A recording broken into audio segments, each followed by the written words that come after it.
Bienvenidos de nuevo a Pura Vida Católicos. El día de hoy vamos a continuar con Apocalipsis capítulo 12, versículo del 1 al 18. El que me siga no andará en tinieblas, dice el Señor. Son palabras de Cristo que nos exhortan a imitar su vida y sus ejemplos. Si queremos ser verdaderamente iluminados y liberados de toda ceguera interior. Por eso nuestra máxima preocupación debe ser meditar la vida de Cristo. Gloria al Padre, al Hijo y al Espíritu Santo, como era en un principio, ahora y siempre, por los siglos de los siglos. Amén. Apareció en el cielo una señal grande, una mujer envuelta en el sol, con la luna debajo de sus pies, y sobre la cabeza una corona de 2 estrellas.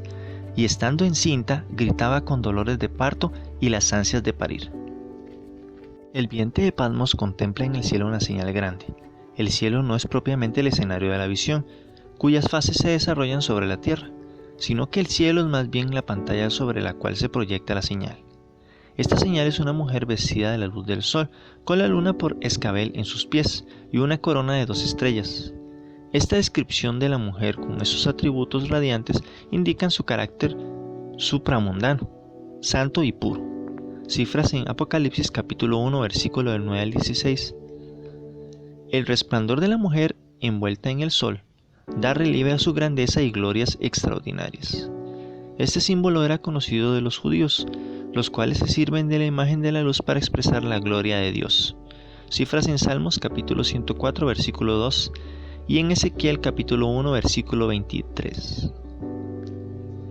Incluso se emplea a veces ornamentos ancestrales para la representación glorificada de grandes personajes o de sublimes realidades. El Cantar de los Cantares también nos describe la esposa rodeada de luz. ¿Quién es esta que se alza como aurora, hermosa cual la luna, espléndida como el sol? Las 2 estrellas designan muy probablemente las 12 tribus de Israel. En esto coinciden hoy día casi todos los autores. Cifras en Apocalipsis capítulo 7, versículo del 4 al 8. Pero también pudiesen designar los 12 apóstoles. Cifras en Apocalipsis capítulo 21, versículo 14. Esta imagen nos recuerda el pasaje del Génesis, en el cual se dice que José había visto en sueños que el sol, la luna y 11 estrellas le adoraban. Cifras en Génesis capítulo 37, versículo 9. Además, el culto de la diosa madre era muy floreciente en la provincia proconsular de Asia en tiempos de Juan. Por eso la visión de la mujer iglesia pudiera muy bien ser la réplica plástica de la diosa cuyo culto era necesario combatir. No obstante, la gloria celeste que circunda a esta mujer extraordinaria, San Juan nos la presenta gritando por los dolores de parto y de ansias de parir. Estos detalles que nos da el autor sagrado son de capital importancia para individualizar a la misteriosa mujer. ¿Y quién es esta mujer refulgente de gloria y de esplendor? La respuesta más sencilla para nosotros sería la de afirmar que esa mujer es María, la madre de Jesús, la que en el versículo 5 se dice con bastante claridad que dio a la luz al Mesías. Pero hay varias razones que parecen oponerse poderosamente a esta solución. En primer lugar, se dice en nuestro pasaje que la mujer grita de dolores de parto. Ahora bien, la tradición católica enseña unánimemente que la Santísima Virgen dio a luz a Jesús de una manera virginal y sin dolor. En segundo lugar, el autor sagrado habla del versículo 17 de los descendientes de esta mujer, o sea, de otros hijos que había tenido. Nosotros sabemos por los evangelios, por la fe y la tradición, de que María fue siempre virgen y tuvo un solo hijo, Jesucristo. Estas razones tan evidentes obligaron a los intérpretes desde ya antiguo a buscar otras soluciones. Otros ven en esta mujer el símbolo de Israel, para otros sería la figura de la iglesia. Y no faltarán quienes vean en ella simbolizada de alguna manera la Santísima Virgen. Los que ven a la mujer la representación de Israel se fundan en razones que, a nuestra manera de ver, son de mucho peso. Son muchos los lugares de los profetas del Antiguo Testamento, en el que Israel es representado bajo la figura de una mujer. Dejando aparte la esposa del Cantar de los Cantares, podemos descubrir esta personificación de Israel en Oseas, en Jeremías y en Ezequiel. Y en el Nuevo Testamento encontramos esas mismas personificaciones en Gálatas, en Hebreos, en Apocalipsis. En otras partes, la imagen del Sión en dolores de parto no era desconocida en el Antiguo Testamento. El profeta Miqueas exclama: «¿Te dueles y gimes, hija de Sión, como mujer en parto, porque vas a salir ahora a la ciudad y morirás en los campos hasta llegar a Babilonia?» Isaías nos presenta a los israelitas oprimidos que claman a Yahvé, como la mujer encinta cuando llega al parto se retuerce y grita en sus dolores. Así estábamos nosotros lejos de Yahvé. Cifras en Isaías capítulo 26 versículo 17. Y en otro lugar, el mismo profeta nos habla de la multiplicación de la Nueva Jerusalén en estos términos: antes de ponerse de parto, ha parido. Antes de sentir los dolores, dio a luz un hijo. ¿Quién oyó cosa semejante? ¿Quién vio nunca tal? Nace un pueblo en un día, una nación. Nace toda de una vez. Pues Sión ha parido a sus hijos antes de sentir dolores. Cifras en Isaías capítulo 66 versículo del 7 al 8. Además, el autor del Apocalipsis nos dice expresamente en el versículo 6 que la mujer huyó al desierto, en donde fue alimentada por Dios hasta que desapareció el peligro de parte de sus enemigos. Por el libro del Éxodo sabemos que Israel huyó de Egipto al desierto del Sinaí, en donde fue alimentado por Dios con el maná caído del cielo hasta que se convirtió en un pueblo bien constituido, capaz de enfrentarse y resistir a los pueblos enemigos. De este paralelo evidente parece seguirse que la mujer del Apocalipsis representa al pueblo de Dios personificado. ¿Pero qué pueblo es este? ¿Acaso el Israel de la antigua alianza o más bien el nuevo Israel, es decir, la iglesia de Cristo? Creemos que la mujer de nuestro texto simboliza en primer lugar a Israel del Antiguo Testamento, del cual nació Jesucristo según la carne, y en segundo lugar representa al nuevo Israel, o sea, a la iglesia, que será el blanco de todos los ataques del dragón. Por el versículo 17 se ve claramente que San Juan mira principalmente a la iglesia cristiana, ya que presenta a la mujer como madre de todos los creyentes en Jesús. Sin embargo, es importante notar la continuidad existente entre el antiguo Israel de las promesas y el nuevo Israel, en el cual se le realizaron estas promesas. Son en efecto dos frases distintas de una misma realidad, de una misma comunidad. Forman una sola iglesia, a través de todas las edades. Es la iglesia histórica que ha dado luz al Mesías. Este alumbramiento ha sido preparado dolorosamente a través de toda la historia de Israel. Son los dolores de parto y las ansias de parir lo que nos habla el Apocalipsis. Estos dolores no pueden referirse evidentemente al nacimiento feliz y virginal del Mesías en Belén. Victorino de Petau, hacia el año 303, los interpreta como los sufrimientos de los justos del Antiguo Testamento. Ella es la antigua iglesia de los patriarcas y profetas, de los santos y de los apóstoles. Tuvo que soportar los gemidos y tormentos de sus anhelos hasta que Cristo, el fruto prometido de su pueblo según la carne, tomó cuerpo de esta misma raza. Los dolores de los que nos habla aquí el autor del Apocalipsis tienen una significación simbólica. Según la tradición judía, recogida también en San Mateo, cifras en Mateo capítulo 24 versículo 8, y presentes en diversos lugares del Apocalipsis, grandes dolores y sufrimientos de Israel que son comparados con los dolores de parto.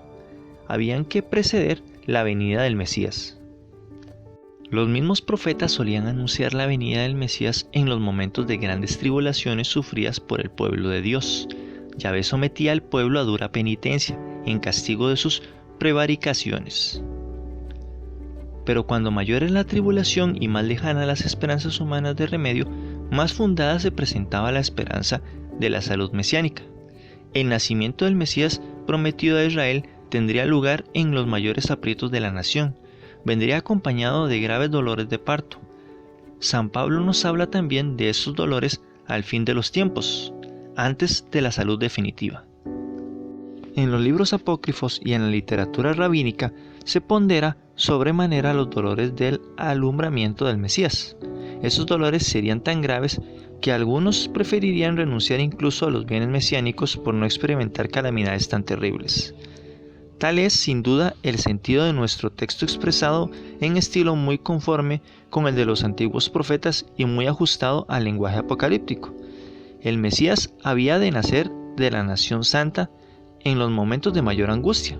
Por consiguiente, la mujer del Apocalipsis es la personificación de la Iglesia en sus diversas fases. Primero en su estado imperfecto del Antiguo Testamento y después en su estado perfecto del Nuevo Testamento. Uno constituye el perfeccionamiento y la coronación del otro. porque no hay más de una iglesia que ha venido desarrollándose a través de los siglos. Por el hecho de ser esta mujer tan maravillosamente adornada, la madre del Mesías, ha habido muchos autores antiguos y modernos que la identifican con la Virgen María, de quien en efecto nació el Salvador. Esta interpretación se puede justificar si tenemos en cuenta que el sentido histórico no agota la riqueza de la Sagrada Escritura, tal como nos enseña a leerla los Santos Padres y la Iglesia. Es un sentido literal acomodatício, que se puede aplicar desde el texto de la Santísima Virgen, Madre del Mesías, y de todos los cristianos, siguiendo a San Agustín y a San Bernardo. San Pablo, escribiendo a los romanos, contrapone Cristo a Adán en estos términos: la muerte reinó desde Adán hasta Moisés, aún sobre aquellos que no habían pecado, como pecó Adán, que es el tipo del que había de venir. Mas no fue el don como la transgresión, pues si por la transgresión de uno solo mueren muchos, mucho más la gracia de Dios y el don gratuito consiste en la gracia de un solo hombre, Jesucristo, que difundirá copiosamente sobre muchos. Y no fue el don lo que fue la obra de un solo pecador, pues por el pecado de uno solo vino el juicio para condenación, mas el don, después de muchas transgresiones, acabó en justificación. Cifras en Romanos capítulo 5, versículo 14 al 16. Esa misma contraposición es desarrollada por el apóstol en 1 Corintios capítulo 15, versículo 45 al 49. Pues esta contraposición entre Adán y Cristo llevó a los santos padres a otra, a la de Eva y María, que suele desarrollarse haciendo ver la parte que tomó María en la obra de la redención.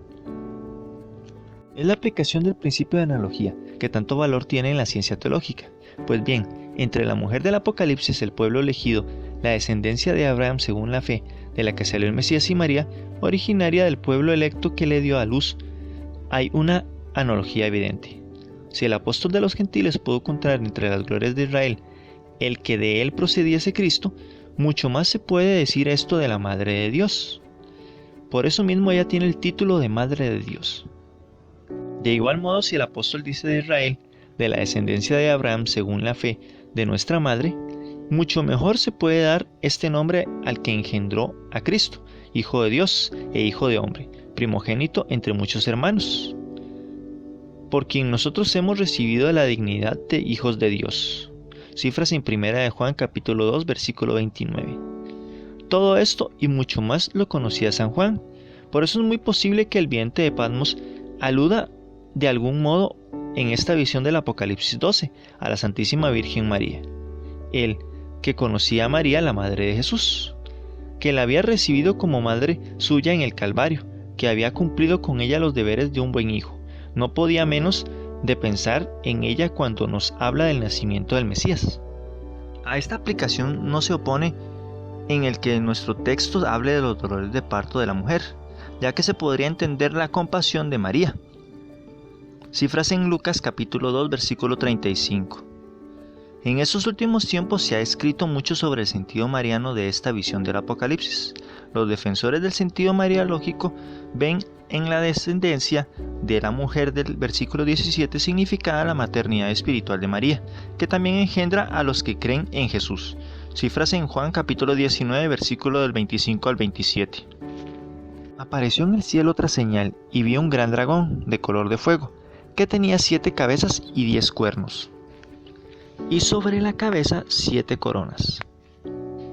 Como contraposición a la imagen radiante de luz de la mujer que simboliza la iglesia, San Juan contempla un nuevo prodigio. Ve en el cielo un gran dragón de color de fuego, con 7 cabezas, 10 cuernos y 7 coronas. Este dragón representa los poderes del mal que se levanta contra la iglesia de Cristo con el propósito de destruirla. Según el versículo 9, ese dragón sería Satanás, la antigua serpiente. Cifras en Génesis capítulo 3, versículo del 1 al 19. Por medio de la cual el diablo tentó a Eva. Aquí no persigue a Eva, sino a la mujer ideal, a la Israel de Dios. En el Antiguo Testamento se habla frecuentemente de un monstruo marino. Cifras en Isaías capítulo 29, versículo 1.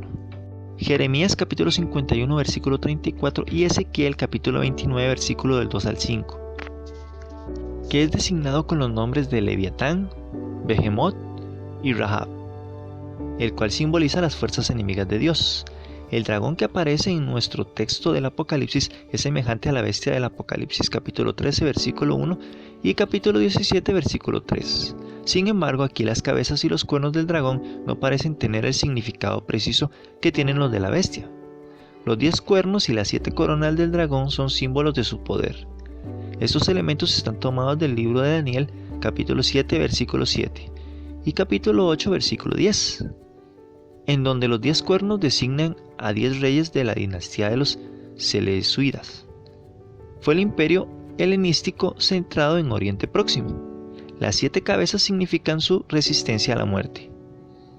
Las coronas que adornan las 7 cabezas significan su gran poder ejercido por medio de tantos reyes.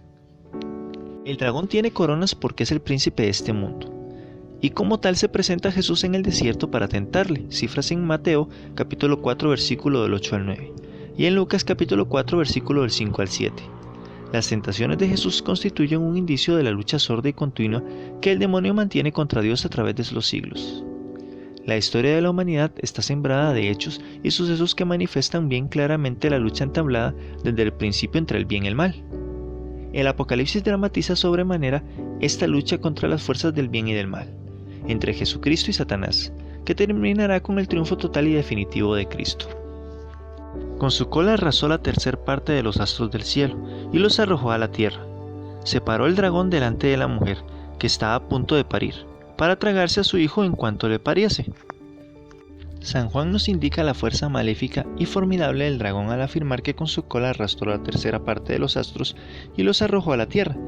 También en el libro de Daniel se nos habla de un pequeño cuerno que creció mucho hacia los 4 puntos cardinales, engrandeciéndose hasta llegar al ejército de los cielos, y echó a la tierra estrellas y las holló.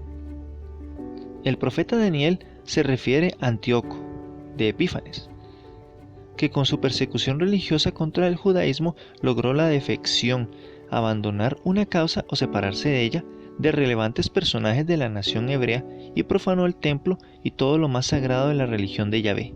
Cifras en. Por eso no sería de extrañar que el autor del Apocalipsis aludiese a la apostasía de estos altos representantes de la Iglesia de Cristo durante las persecuciones entonces desencadenadas. Sin embargo, según el simbolismo conocido de la literatura apocalíptica, las estrellas que caen en el cielo representan a los ángeles prevaricadores, que previenen o incitan contra la religión. Con su poder de persuasión, el dragón arrasa en pos de sí una buena porción de los ángeles del cielo, y con el mismo poder arrasa también a muchísimos hombres, como arrasó a nuestros primeros padres en el paraíso. El dragón que había aparecido en el cielo arrasando con la tercera parte de las estrellas se para delante de la mujer que estaba a punto de dar a luz, para tragarse a su hijo. La actitud del dragón nos indica claramente que lo que intenta es acabar con el reino de Dios dándole muerte al fundador. Se da cuenta que el que va a nacer es el Mesías, el cual viene a implantar el reino de Dios en este mundo con el fin de acabar con el imperio del mal. La historia evangélica nos muestra con toda la claridad que el demonio atentó desde el principio contra la vida de Jesús y se esforzó por deshacerse de su obra. A inspiración diabólica obedecían los intentos de Herodes de dar muerte a Jesús recién nacido, y especialmente las tentaciones del desierto con el propósito de anular la misión mesiánica de Jesucristo. Pero sobre todo la escena que nos describe el Apocalipsis alude a los esfuerzos de los judíos, estimulados por el demonio, cifras en Lucas capítulo 23 versículo del 2 al 23, para dar muerte a nuestro Señor y acabar con su obra. También podemos ver aquí implícitamente indicados los lazos que el diablo tendría a todos los cristianos para hacerlos caer, porque la idea del Cristo místico está presente en el relato del lado del Cristo personal. Parió un varón que ha de apacentar a todas las naciones con vara de hierro, pero el hijo fue arrebatado a Dios y a su trono. El hijo que nace de la mujer es caracterizado empleando unas palabras del Salmo capítulo 2 versículo 9. Parió un varón que ha de apacentar a todas las naciones con vara de hierro. Esta cita es un salmo mesiánico, indica claramente que San Juan identifica a este niño varón como el Mesías, es decir, con Jesucristo, considerando tanto en su realidad histórica como mística de los cristianos. El Mesías según el Antiguo Testamento habría de apacentar como soberano y dominador a Israel y a todas las naciones.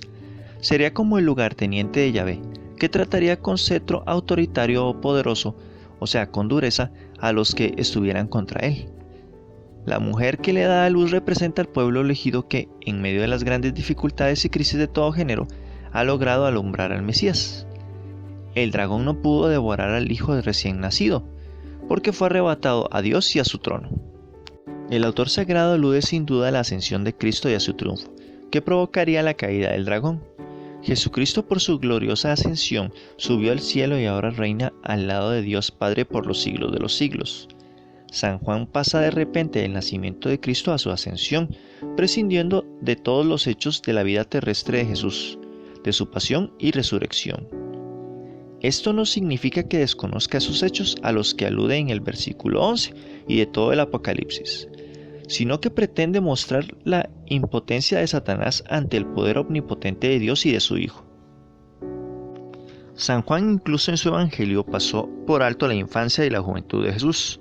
Lo que aquí interesa al autor sagrado es la continuación de la lucha entre el dragón y el niño, representado en sus seguidores. Cristo es el primogénito de muchos hermanos, cifras en Romanos capítulo 8 versículo 29, que había de seguir su misma suerte, dolorosa primero, gloriosa después. Jesucristo es el capitán que dirige los escuadrones de sus seguidores contra las fuerzas de Satanás. La lucha continuará mientras dure el mundo, pero el dragón se verá impotente para resistir la ímpetu del ejército celestial.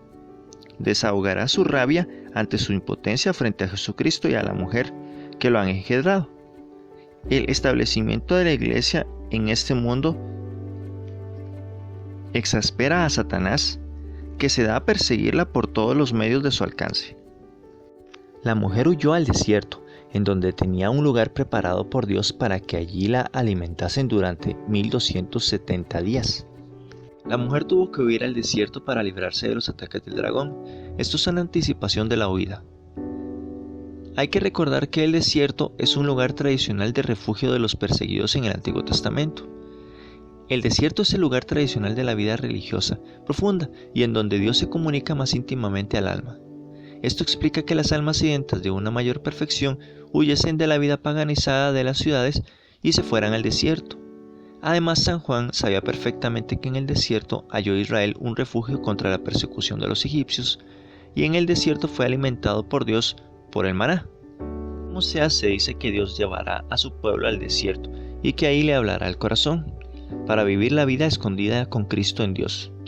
En este desierto la iglesia de Jesucristo será preservada de la contaminación pagana y podrá llevar una vida espiritual más profunda, de mayor concentración e intimidad con Dios.